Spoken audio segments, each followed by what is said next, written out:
So here again is my 2008 Country Coach Intrigue. And if you're anything like me, when you're reversing these with the standard reverse lights and the OEM camera that's mounted up the top there, there's not a considerable amount of illumination behind the coach to see anything. And especially for night time, the camera is not really a night vision camera. It does pretty well, but it's not great. The Magnas and the Infinities and the higher end coaches have additional reversing lights in this rear fascia. On this side, one that side, and one that side. So what I'm going to do here is I've got some aftermarket reversing lamps. They're 24 LEDs each, which are pretty bright by all accounts. They're 5.5 inches total diameter. They've got a stainless steel chrome, or stainless steel I should say, polished stainless steel cover. And you need a 4.5 inch hole in that rear fascia. They come from New Light. These are about $30 on Amazon for both of these. So I'm going to cut yet more holes in this rear fascia. One here and one on the other side here. And I'm going to wire them into these reversing lights which we got here.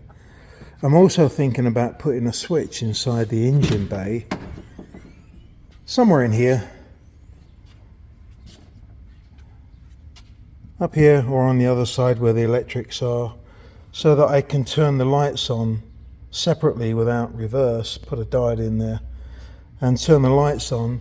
So if I'm ever out the back or connecting up the Toad, the car, I can turn these lights on and I've got plenty of illumination. So stay tuned. We're going to start cutting more holes in this rear fascia. If you followed my other videos, you see I already cut a hole in the fascia behind the license plate to get to the tow bar bolts, so I could get the tow bar in and out. So it's not going to be anything new, it's pretty simple.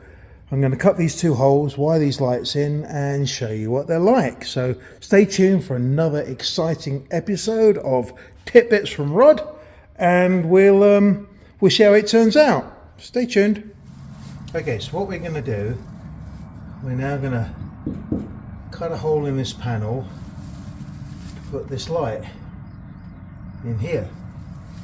Approximately the same place the Magma Infinity has it, but we're not going to just drill straight through here, because if this hole saw slips, it's going to make a right mess. So in an endeavor to try to protect this, I'm going to use duct tape. Oh, that's good. But here we have another hole.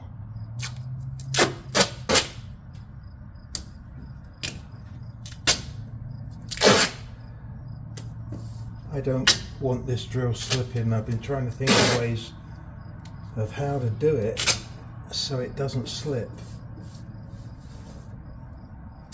And I've come up with this. I have a piece of plastic I'm going to put on here. By the time it drills through the plastic, it should have a guide to stop it slipping around. So wherever you're going to drill this hole, check behind this panel, because there's a chassis support rail. You don't want to put it so that this hits. You need 2.5 inches between this front face and the plug. So wherever you put this, make sure that you've got clearance. I just had a look inside here, and there's plenty of clearance. There's a rail that comes in for the tow bar that joins the two main chassis rails that stops around about here. So we're going to do a nice eyeball on this.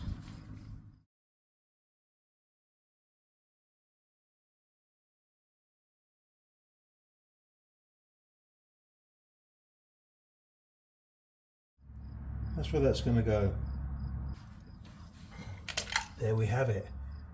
Crude, but not bad. There's so many curves on here to get a true measurement. We'll get it right, get this one in, and then we'll make sure the other one is exactly the same. Let me get my drill. Ready for this? Here we go.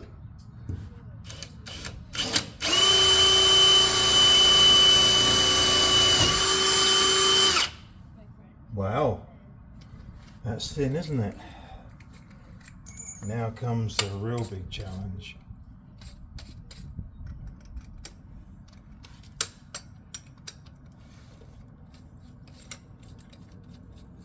As you probably know, you need this on the low setting. You don't want to go ripping through this really fast, because that's where they jump out.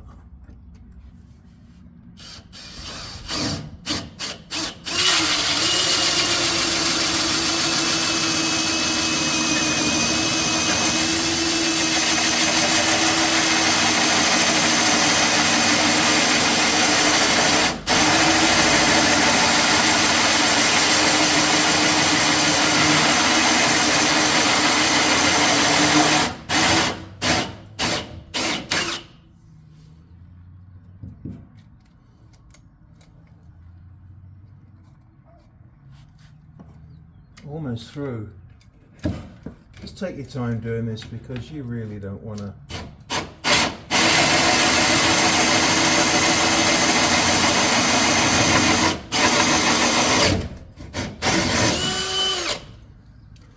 No going back now, is there? Really no going back. Got a blooming great hole in the bumper.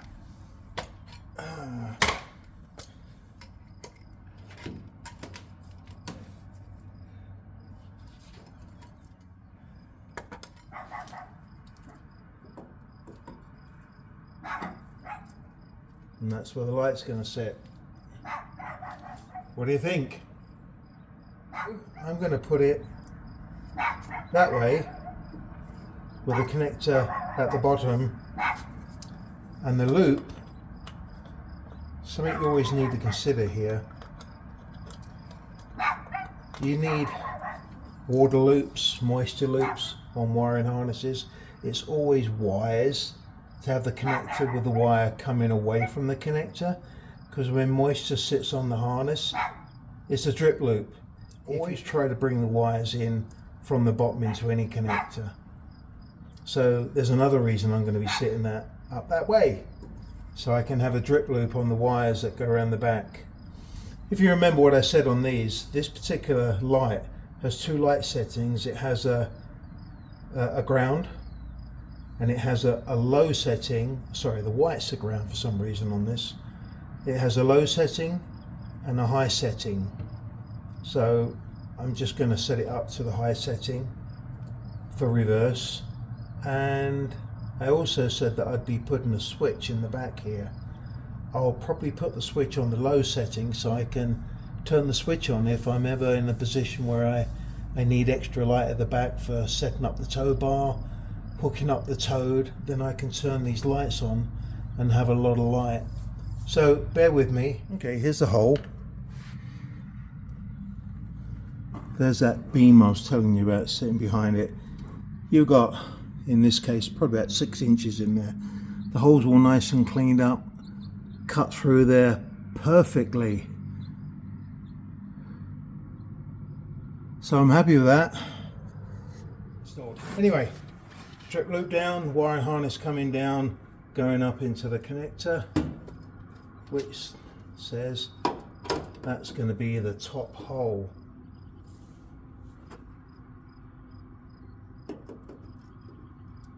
Probably got about a 1mm clearance all the way around on this.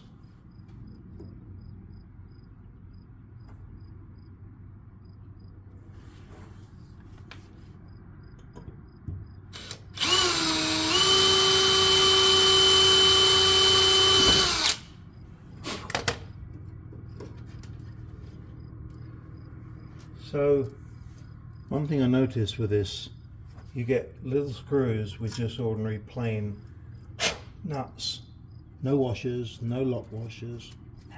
So I'm going to put this on, then I'm going to go and get some small lock washers.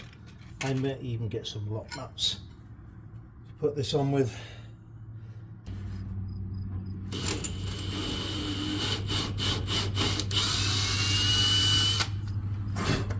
take your time with this, because when it's close to an edge, if you go through and the drill catches, it will rip this and it will tear out. So just be forewarned, because you haven't got a lot of edge clearance. I'll pick that one up in a minute. You haven't got a lot of edge clearance in here.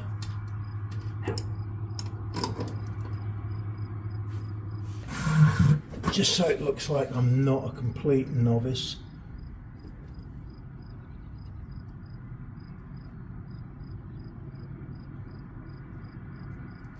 That's where that light's got to go, and that's where it's going to be level.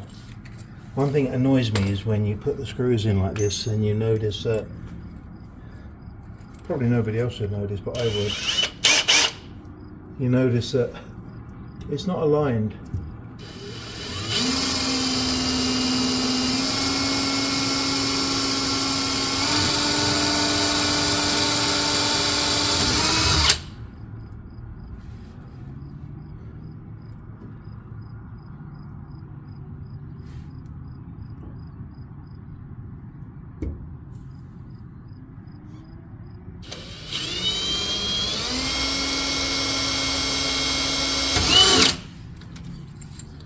So the reason we're over drilling this a little bit is so that we've got some wiggle room if the holes are not perfectly aligned. You've got a little bit of wiggle room for the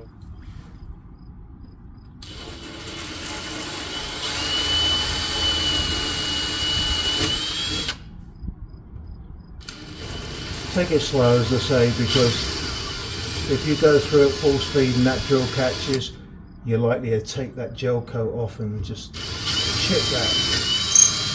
So take it easy. So here we have the light installed. And one thing I learned, a tidbit from doing this, if you've got the ladder on the back of your coach, i.e. that thing, it folds down and it clips into these two brackets, one here and one here. On the back of this panel there's a big there's a wood insert that's fiberglass over, so up around starting just about here on the inside, the thickness of this panel changes considerably. I've got to go and get a longer screw for this one because it's got the nut on it, but there's no room for a washer. So I'm just going to go and get some new screws, some longer screws. So the tip bit is, if you've got the ladder on, make sure that you look behind here and perhaps move this light out. If you're going to do this, move this light out an inch or two, because when you drill this hole, it's going to go through the reinforcing for the ladder support. It's not just a stand. This is about 1/4 inch thick here. This is about 1 inch thick, and this is right on the edge of where it blends in together. But hey ho, what do you think? Let's do a view from the back, albeit through the garage door. But hey, looks pretty good, don't you think? I'll get it wired up, and I'll finish off this video with it being wired up and with the other one in, and probably a night shot to see how light it is, how much light it provides. Until then, stay tuned. So here's the new reversing lights installed. Look pretty good, and they're all connected up now. The way I've connected these is I've done two things. As I said, one, I put an additional switch in so I could turn these lights on whenever I wanted, and two, they're connected up in parallel with the existing reversing lamps that go around the back here. So the wires come up to there, they're crimped into the wires of the reverse lamps. And what I've done, there's these two connectors we got down here. It connects the main chassis harness to the rear cap harness, and we got one that feeds all the additional lights in the toad, and the bottom one, in my case, feeds all the lights in the rear cap. In this particular case, the wire 2145 is the feed for the reverse lamps. So I've just cut that feed for reverse lamps, put it into a standard diode that we use for toads, so we can have two inputs, one output. So One input is the reverse lamps, and the output comes and feeds the reverse lamps in the cap, rear cap, and the new reverse lamps I put in. And the second one is just a direct input power that switches, that I can turn these lights on and off whenever I wish. And the main reason I've done that is to get the additional illumination of a night time if I ever want it to connect up the Toad, or if I'm ever at the back of the coach and I want to turn these lights on. And the way I've got this coach set up in my RV spot, there's a picnic table that comes up in here, and this picnic area, and if I ever want to sit here over night time, I can just turn these lights on, because the country coaches don't have any rear lamps in the caps.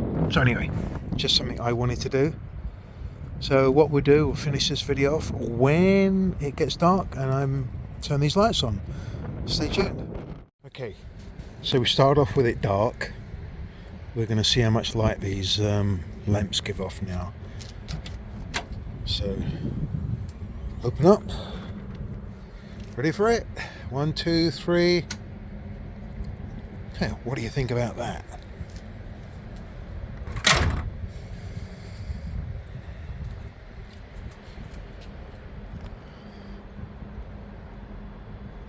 That's the additional reversing lights on the bottom. And the standard reversing lights that I put LED bulbs in. And that gives out an awful lot of light. No problem seeing behind me over night time now if I'm reversing in the dark. And also all the wonderful extra light for connecting up the Toad if you're having to do it over night time, or disconnect it or check something around the back.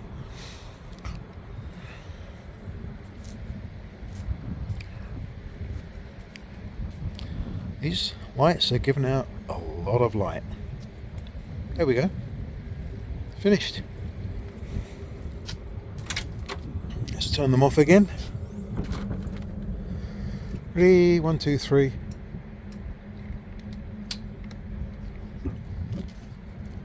All finished. Catch you later.